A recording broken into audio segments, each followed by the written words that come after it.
Surat Kuasa by Pandu Arya Winanda. Surat kuasa. Surat kuasa digunakan untuk melimpahkan wewenang dari pihak yang secara sah memiliki wewenang kepada pihak lain. Dasar hukum surat kuasa memiliki pengaturan hukum secara tersirat di dalam pasal 1792 KUH Perdata. Pasal 1793 KUH Perdata juga menjelaskan bahwa kuasa dapat diberikan dan diterima dengan suatu akta umum, dengan surat di bawah tangan, bahkan dengan sepucuk surat ataupun dengan lisan. Apa itu surat kuasa? Pengertian surat kuasa adalah surat tentang pemberian kuasa kepada orang lain, yang nantinya disebut dengan wali kuasa. Nantinya, orang tersebut akan melakukan tindakan atas nama pemberi kuasa untuk menyelesaikan urusannya. Macam-macam surat kuasa resmi, surat kuasa khusus, surat kuasa pribadi, surat kuasa perantara, surat kuasa insidentil, surat kuasa istimewa. Surat kuasa resmi. Surat pemberian kuasa resmi adalah salah satu jenis surat yang bersifat formal. Biasanya, surat ini diterbitkan oleh suatu perusahaan, lembaga maupun instansi pemerintahan untuk dinas keluar kota dan menghadiri acara. Surat kuasa khusus.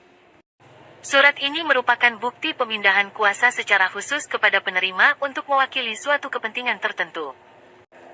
Namun, agar surat ini sah di depan hukum, Anda harus menulis amanat dengan rinci.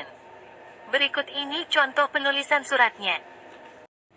Surat kuasa pribadi. Jenis surat pemindahan kuasa pribadi memiliki sifat non-formal dan diterbitkan secara pribadi, perorangan atau personal.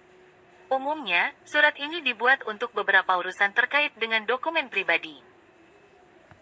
Surat kuasa perantara.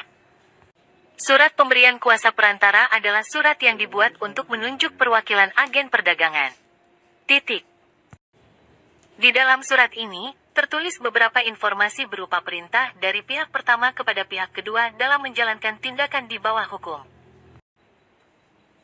Pihak kedua yang ditunjuk sebagai agen yang nantinya akan menjalankan suatu kegiatan perdagangan terhadap pihak ketiga. Adapun identitas diri pihak ketiga harus dituliskan secara jelas di dalam surat. Surat kuasa insidentil. Kata insidentil diartikan bahwa penulisan surat ini berdasarkan suatu insiden maupun peristiwa.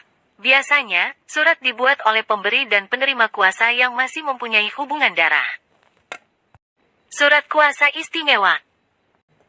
Kata istimewa dalam surat ini menggambarkan situasi dan kondisi dari pemberi kuasa. Surat tersebut bersifat limitatif, yaitu terbatas dalam tindakan tertentu dan sangat penting.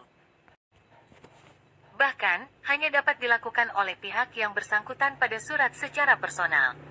Agar surat pemberian kuasa istimewa ini sah di depan hukum, maka semua pihak yang terlibat dalam penulisan surat harus melakukan pengambilan sumpah, serta berbentuk berupa akta otentik atau akta notaris. Terima kasih.